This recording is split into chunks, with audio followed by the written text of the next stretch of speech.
Witajcie Roztomili Ludkowie, są my dzisiaj w salonie Peugeota, kaj ma miejsce premiera nowego Peugeota 3008.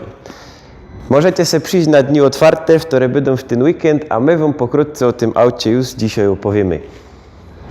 Z przodku auto prezentuje charakter i siła. Jest agresywny i dynamiczny. Grill z motywem szachownicy wkomponowany jest pomiędzy światła w technologii Full LED.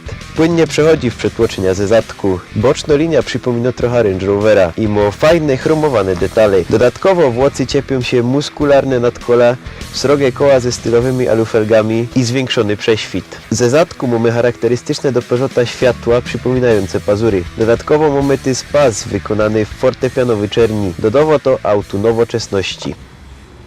Środek prezentuje się bardzo futurystycznie i trzeba powiedzieć, że to jest srogi krok naprzód, jeżeli chodzi o design całego wnętrza w Peugeocie. Ciepie się sam zwłocy 8-calowy ekran dotykowy i panel wirtualnych zegarów, które możemy sobie dowolnie skonfigurować.